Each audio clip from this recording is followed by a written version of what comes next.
Okay, welcome back to another video.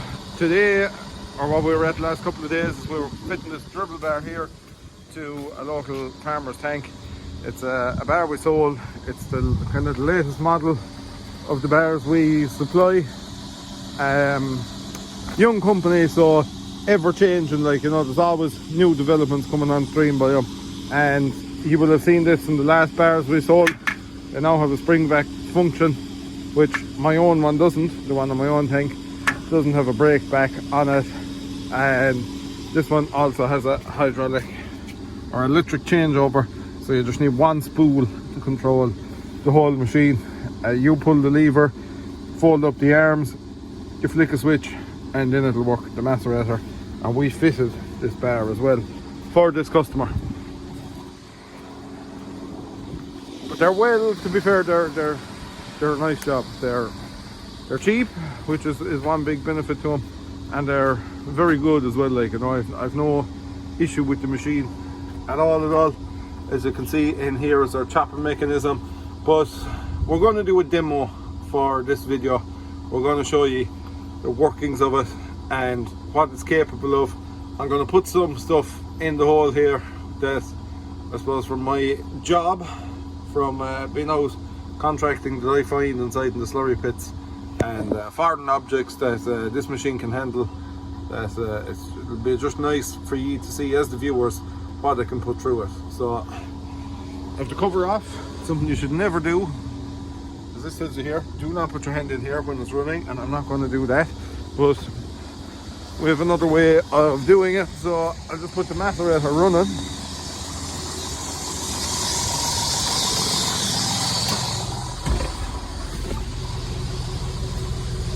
So obviously in the customer's tractor it'll be put in a permanent position, but here we have our switch. We just change this over, and now the macerator will run opposed to the arms folding.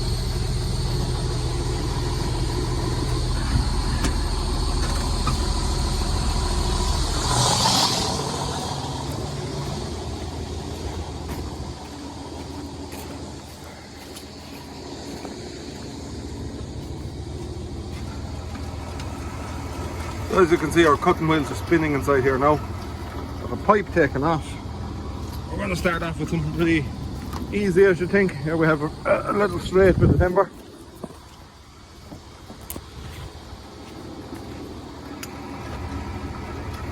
Right, make sure you can see it.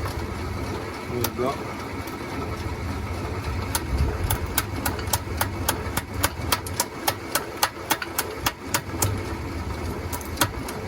So this chopping there is pretty much as big as I can fit through the hole. Try and get this end piece in so that we do it.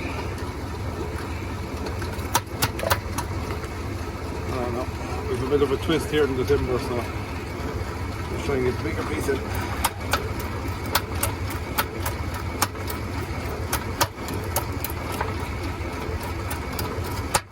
Now, see? That's as big as I can fit through the hole, and I'm still able to chop it without any problems. We'll try something a bit chunkier. We will. We'll give it a go, see what happens. Now, like I said, that's the size of the hole. I can't shove it in anymore. Get the bait here with the bend and the timber. But I still slice the end off of that. No problems. Now, another thing you find is lots of wire. So I'm going to try a bit of wire, see how it handles that.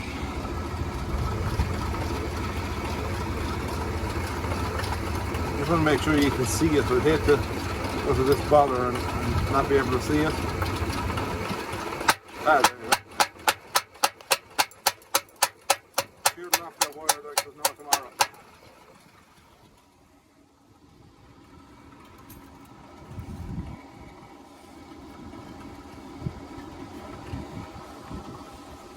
Right, and one more thing we find an awful lot of is ropes.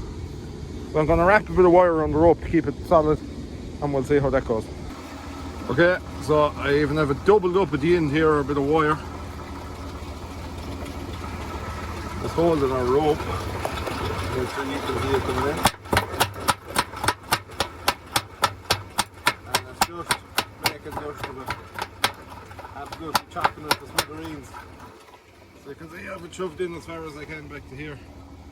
And it totally cut it up. Now that is impressive. So there we have our bit of plastic wrapped around the piece of wire. And we'll see how that goes.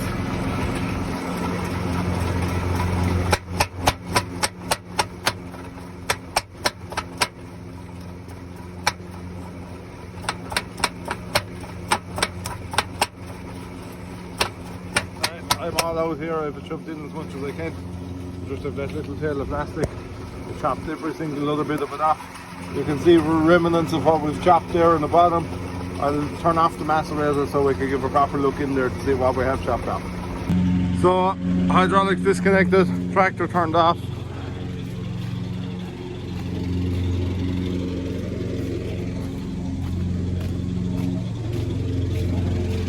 See what we can find. So we have plastic, which is shredded.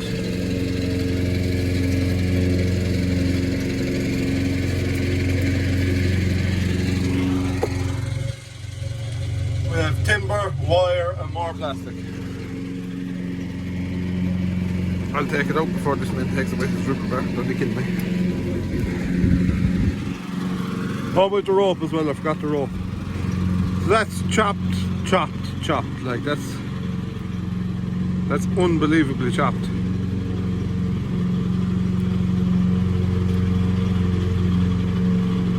And like that's rope, like, you know, there was always ropes holding on bits of gates and a bit of wire there now. Of course it all depended on the speed I was shoving it in. Like I was trying to shove that stuff as fast as I could through it, you know, trying to get it to take a big bite. There's no point making a stupid demo of it, you know, I'm making a stupid video of it, so yeah, that's completely and utterly chopped.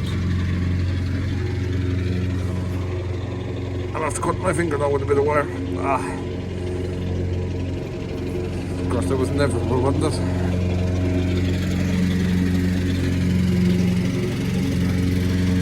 Yeah.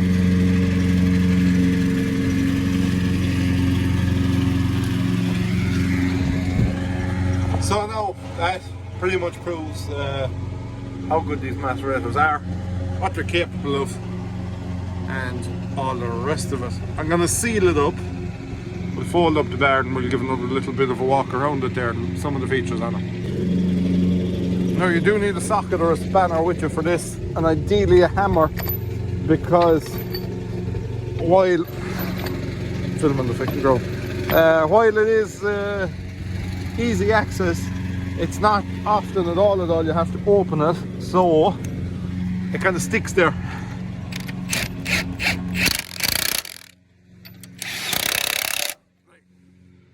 To be honest, he's probably never going to open that. Unless things are very bad, like you're not going to, if it's able to chop that kind of stuff, you're not going to be opening it. I opened mine twice ever, and once there was a lot of a pallet stuck down here, and it just wouldn't let the slurry up into the macerator. And the other time is it was a stalk of a Brussels sprout was jammed inside there, but they're that thick and couldn't go anywhere. It was literally taking up the whole pipe going up. So I'll put, like I say, I'll put that pipe back on and we'll give another little look around it. So this is a 7.5 meter. You can get wider ones, and what they are is they're double fold. Basically, when it goes to fold up to go on the road, this section comes back in around here, and that's why it's called a double fold, because it's folding twice. It has that movement and then it has the upper movement. Come with lights, pre-wired lights.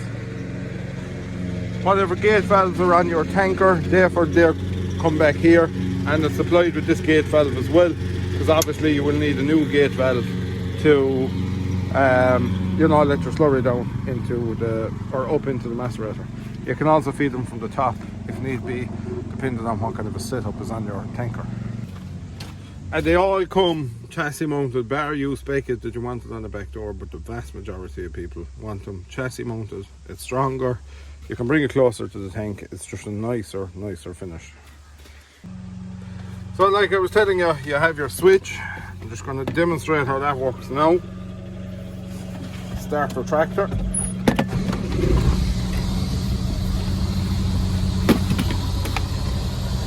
Put our spool valve going here, and nothing's happening. What is happening is we're spinning our macerator, but obviously you can't see that from here. So I'll put that spool, pull back, macerator is now spinning. Flick the switch, red light comes on the top, red light off when the macerator is spinning, red light on when the macerator isn't. Now that can be changed, you can put it either way around, whichever you want. Pull my lever, arms fold up, and that is that. So we'll give a walk around the back of it and it's now folded up. So that is that. One handy thing I suppose about them is if you're parking them in a low shed for the winter, you can take out your springs and those arms will then fall down, and it's actually lower than the tanker, which is a very handy feature indeed. Like I say, if you're so inclined that you have to park it in a lower shade, it gives you that little bit of breathing space, you know. So this model, exactly what we're looking at here, no, you know, nothing hidden, comes with however many valves you had in the back of the tank, plus this one is 8,750 plus the VAT, and then fitting as extra. But as it stands in the yard with the electric diverter switch, that's how much this one is.